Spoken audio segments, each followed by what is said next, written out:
Assalamualaikum warahmatullahi wabarakatuh.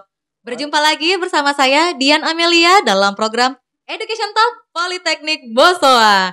Nah, program ini menayangkan sejumlah pengalaman edukasi, bahkan tips and trik lainnya dari kampus Politeknik Bosowa tercinta kita. Oke, tentunya saat ini saya ditemani oleh dua narasumber terbaik kita ya. Yang pertama itu kita perkenalkan dulu, ada Bapak dari Prodi Perawatan Perbaikan Mesin, Bapak Ikram Kido dan Bapak Fahrul. Oke, kita sapa-sapa dulu pemirsa ya. Assalamualaikum warahmatullahi wabarakatuh, Pak. Waalaikumsalam warahmatullahi wabarakatuh. Oke, kita mulai dari yang paling ceria dulu ini, Bapak Kido. Boleh dong sedikit sapa-sapa pemirsa kita nih, Pak.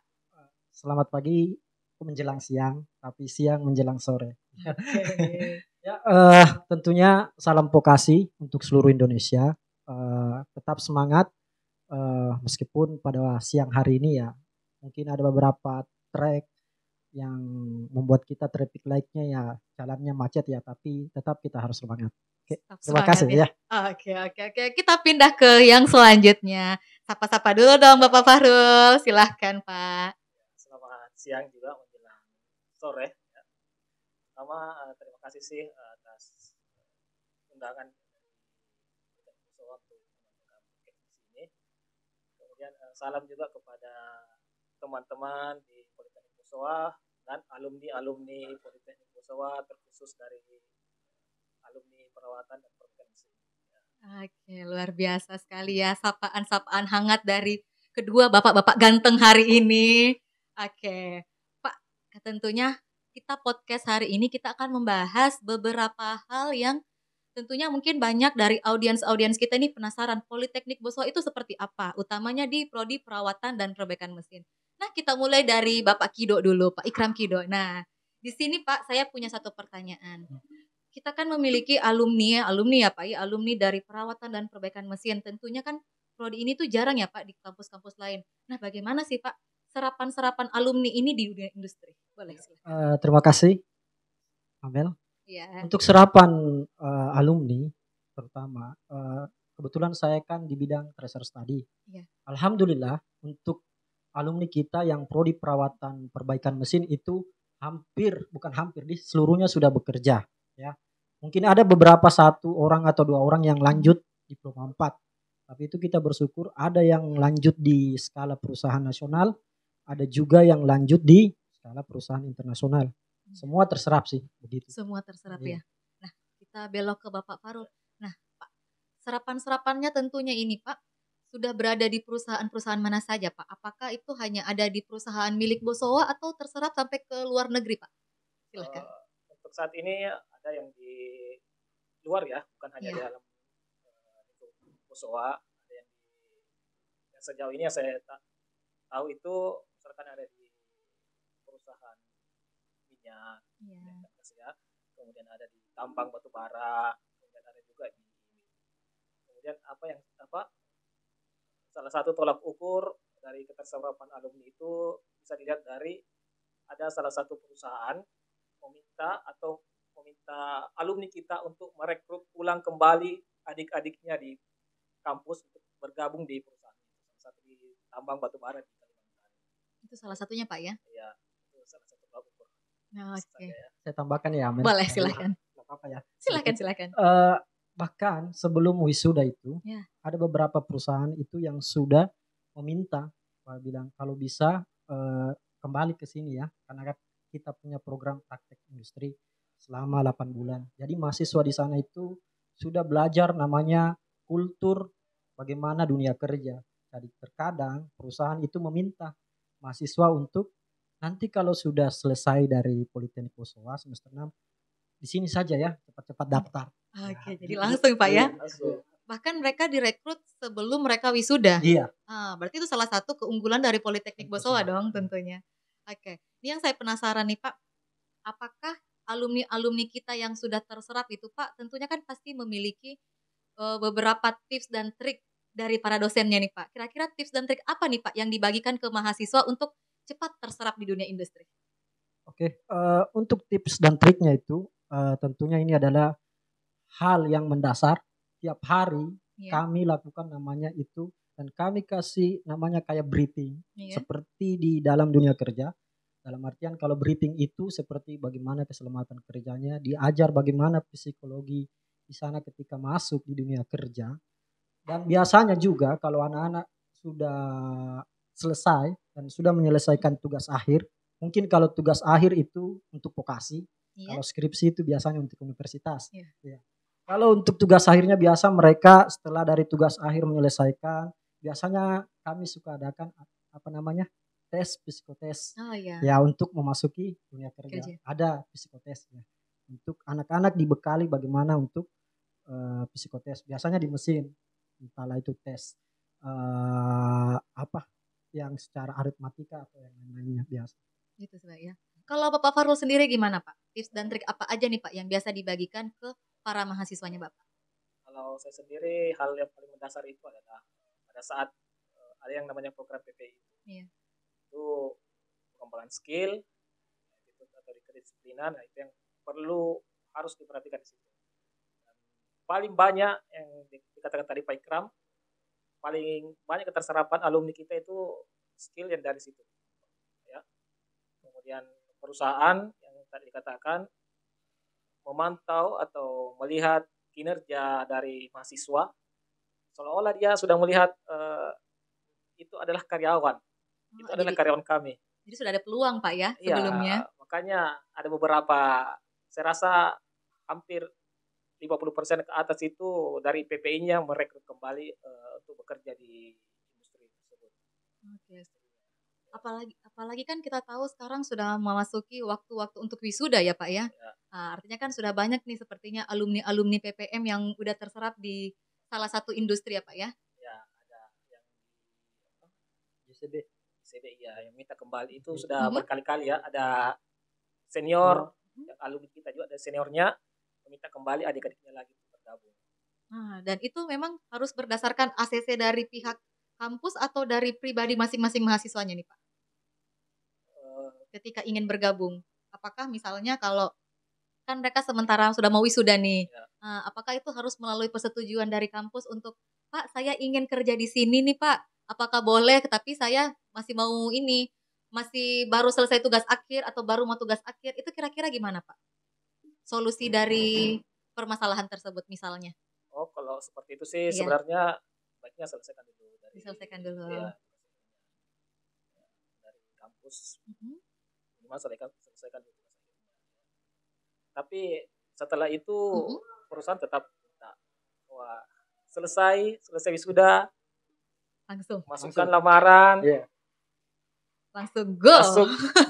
Nomor sepatu, ukuran baju, masuk. Langsung siap masuk tanpa aba-aba ya Pak ya. Wah, luar biasa nih ya. Jadi tes buat apa dites lagi kan? Seperti itu kinerja sudah kelihatan daripada saat itu. Luar biasa sekali ya Politeknik Bos utamanya di prodi perawatan dan perbaikan mesin atau PPM aja ya kita singkat ya Pak ya biar lebih ringkas. PPM.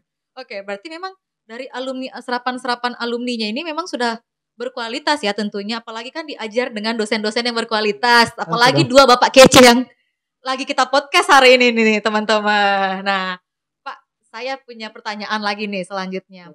Kan tadi kita sudah bahas tugas akhir. Nah saya penasaran nih Pak, kalau anak PPM buat tugas akhir itu apakah sama seperti saat mahasiswa lainnya buat skripsi di universitas? Silahkan. Kalau untuk buat tugas akhirnya memang berbeda konsepnya ya.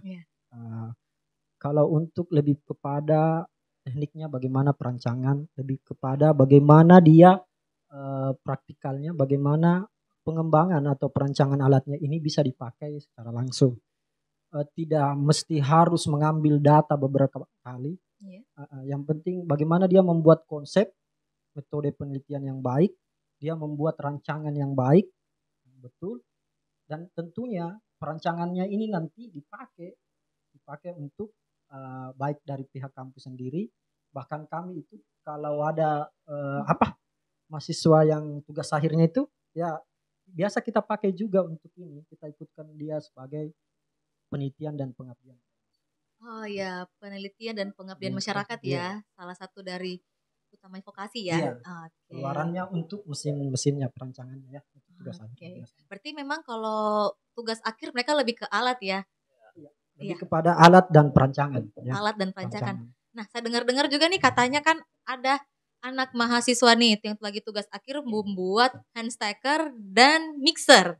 Nah, saya penasaran dengan mixernya dulu nih. Ini nih mixer seperti apa nih yang mahasiswa buat? Nah, saya mau bertanya ke Pak Fahrul ini yang senyum-senyum dari tadi nih. Silahkan Pak. Itu mixer adonan kue ya. Iya. Untuk membuat adonan roti atau kue-kue lain yang berkapasitas 3 sampai 5 kilo. 3 sampai 5. Berarti besar dong Pak ya? Iya, lumayan besar. Itu kenapa demikian seperti itu? Karena kita mempunyai namanya prodi perhotelan. Iya. Yang sering membuat roti, kue ya seperti itu ya. Jadi digunakan ya Pak ya. Jadi ketermanfaatan alat itu sangat bermanfaat di kampus sendiri, terutama di prodi. Oke, jadi sudah pernah dicoba nih Pak alatnya? Iya, sudah ada beberapa roti yang sudah dibuat. Wih, luar biasa. Ya. Udah jadi alatnya, rotinya udah jadi, dimakan enak dong ya Pak ya. Iya. Dari Bapak Kida sendiri bagaimana Pak? Kalau untuk alatnya memang kayak yang tadi seperti kita bilang, hand stacker dan mixer. Iya. Kalau mixernya memang kita sudah coba dan kita sudah rasakan di Bapak. Luar biasa. Sudah dirasakan juga ya. Karena dibantu dengan prodi perhotelan masalah resep. Nah, itu nanti kita alatnya dibuat. Kita bagian tim penilai saja. Penilai dan perasa saja. Tapi saya penasaran itu sebesar apa nih Pak?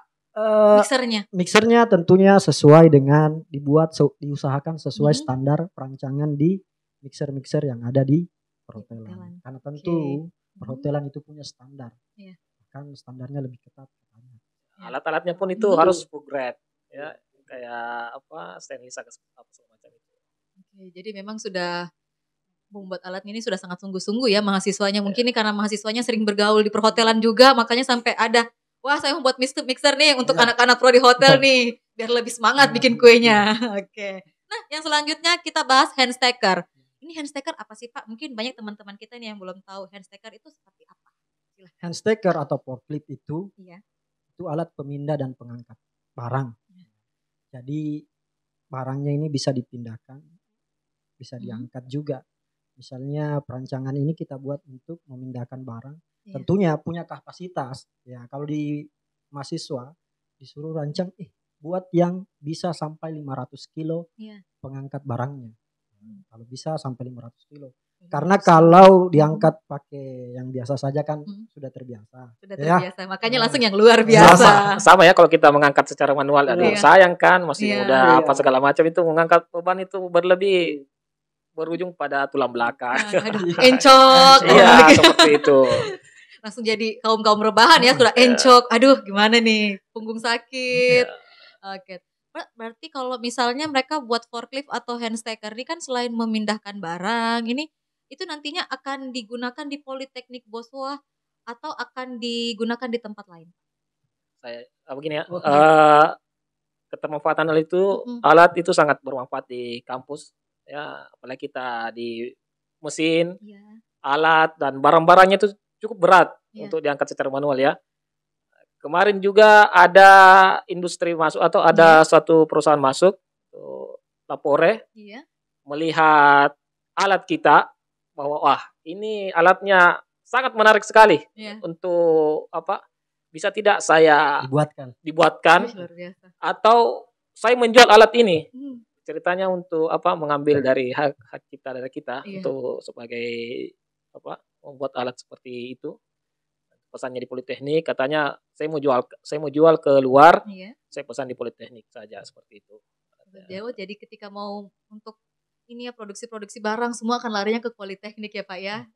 Oke. Berarti memang kalau misalnya ada hal seperti itu, apakah mahasiswa kita juga ikut libatkan atau seperti apa Pak? Atau itu hanya dari dosen-dosennya saja? Ya, tentunya mahasiswanya dilibatkan, Amel. Oh tentunya ya, tentunya pasti. Ya. Karena disitulah juga mahasiswa belajar. Kalau dia langsung praktikal, nah di situ dia langsung, oh ternyata teorinya begini, praktiknya jauh lebih begini kita. Oke, itulah teman-teman mengapa Politeknik Boswa itu memiliki 70% praktik dan 30% teori. Oke Pak, saya lanjut nih dengan pertanyaan seputar mahasiswa baru. Nah, kan kita sudah masuki mahasiswa baru ya Pak ya. Utamanya nanti Politeknik Bosowa ada prodi perawatan perbaikan mesin. Tentunya nih Pak, di prodi ini kan pasti orang-orang yang belum tahu PPM, wah kita di sana tuh hanya belajar apa? Kira-kira tuh dari prodi mesin itu kira-kira apa sih yang paling menarik mata kuliahnya? Boleh dong sedikit diberi bocoran Pak, silakan. Tentunya untuk mahasiswa yang baru mau masuk di Politeknik Bosowa, prodi perawatan dan perbaikan mesin atau PPM ini punya beberapa mata kuliah ya. Menarik sekali sebenarnya. Mata kuliahnya itu ada 3 mata kuliah dasar, berkarya, dan yang untuk soft skill-nya ada juga ya. Untuk mata kuliah yang biasanya untuk berkarya itu lebih banyak kepada praktikalnya. Mata kuliah yang dasar itu kan mereka sudah dapatkan. Pasti kita harus basically dulu pertamanya ya harus kita dasari dulu kuatnya. Dasarnya sudah itu baru kita mata kuliah yang khasnya untuk perawatan dan perbaikan mesin. Sebenarnya sih ada banyak Amel, mungkin nanti di samping saya yang lebih ini apa? Yang lebih paham ya. Oke, kita geser-geser nih dulu ke sebelah nih. Gimana nih Pak? Apa tadi ketertarikan apa? Ketertarikan mahasiswa baru. Kira-kira apa aja nih yang paling menarik mata kuliah yang ada di mesin? Yang pertama saya rasa itu praktikum ya. Kita banyak sekarang anak-anak tuh lebih senang belajar praktikum. Itulah tujuannya vokasi sebenarnya ya. Memang pengembangan skillnya tuh di situ sangat nampak jelas. Ya. Kemudian gambar teknik juga itu saya rasa sangat penting juga, dan itu juga banyak disenangi mahasiswa yang di gambar menggunakan software atau disebut CAD. Kemudian juga ada namanya perawatan perbaikan mesin itu ada namanya alignment itu untuk mensejajarkan mesin. Nah, itu sangat tertarik juga untuk dipelajari. Itu beberapa dari mata kuliah yang nantinya akan diajarkan sama mahasiswa baru Pak ya? Ya, betul sekali. Oke, berarti memang kita akan lebih banyak belajar praktikumnya dibanding teori ya Pak ya? Oke, berarti kalau misalnya kan tadi kita sudah bilang praktikum ini akan lebih menarik. Nah, kalau di teori ini apa nih yang paling menarik? Jangan sampai di teorinya kita boring dong. Nah, kira-kira ini apa nih Pak yang paling menarik? Dan kira-kira itu selama mereka belajar teori, biasa diberikan support sistem apa aja nih agar mahasiswanya lebih semangat? Silahkan Pak. Untuk teorinya tidak jauh berbeda. Biasanya kita mengambil teori yang langsung berhubungan dengan praktikal. Ya, misalnya pengukurannya, ada mata kuliah pengukurannya. Kita langsung praktikan, langsung bawakan alat ukurnya, kita kasih contoh. Nanti di prakteknya juga ada mata kuliah pengukuran. Di teorinya itu kita dasari dulu teori supaya mereka kuat. Kenapa dan mengapa harus begini. Secara keilmuannya harus kuat dulu. Baru kedua nanti di praktikalnya mereka langsung praktekkan secara langsung. Biasanya sih begitu anak-anak. Karena anak-anak itu sekarang, tapi anak-anak sekarang ini yang saya kagetnya itu lebih suka kepada praktikalnya. Ya. Bapak Farul gimana? Apakah sama nih tanggapannya dengan Bapak Kido di sebelah? Kalau secara minat mahasiswa itu kita ukur dari kesenangan mahasiswa untuk belajar. Kita tidak bisa mengatakan bahwa ini paling bagus, ini paling bagus itu ya. Yang pertama itu karena yang ukur itu bukan kita, mahasiswanya. Tapi mahasiswanya ya. Iya. Tapi kita lihat dari kesenangan dia belajar, mengikuti pelajaran. Saya lihat itu metode presentasi itu lebih senang mahasiswa. Itu juga ya Pak ya, termasuk ya. Jadi memang imbang ya Pak ya antara praktikum dan teori untuk kesenangannya mahasiswa. Senangannya imbang lah. Oke, saya punya satu pertanyaan terakhir. Mengapa wajib memilih Politeknik Bosowa? Mengapa nih Pak? Mengapa? Silahkan. Mulai dari Bapak Farul dulu sepertinya. Saya rasa yang dibahas sebelumnya itu kita bisa tarik kesimpulan. Ya. Yang pertama dari alumni. Dari apa yang diceritakan tadi itu keterserapan alumni itu sangat luas jangkauannya, kemudian sangat besar peluangnya. Kemudian mata kuliahnya juga itu sangat menarik, apalagi di praktikum itu sangat menarik. Saya rasa seperti itu juga. Luar biasa. Itu dari Bapak Fahrul ya, yang paling ganteng.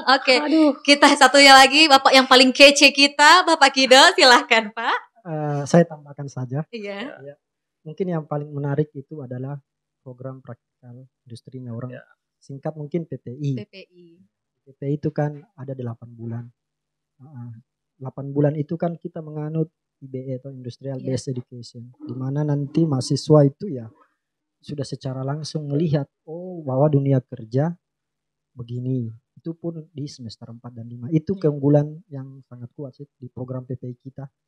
Itu tadi ya, seperti tadi ditarik kesimpulan bahwa sudah ada yang mau diterima kerja, sudah ada ini ya. Itu yang menjadi landasan fondasi kuat kita.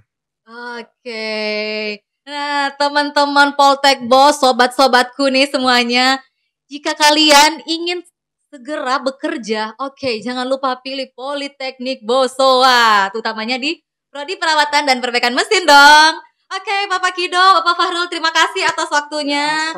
Terima kasih sudah bincang-bincang bersama Amel di sini. Jangan bosan-bosan ya Pak ya. Oke, teman-teman semuanya, terima kasih sudah stay tune di Politeknik Bosowa. Jangan lupa like, comment, and subscribe di YouTube Politeknik Bosowa. Assalamualaikum warahmatullahi wabarakatuh dan sampai jumpa.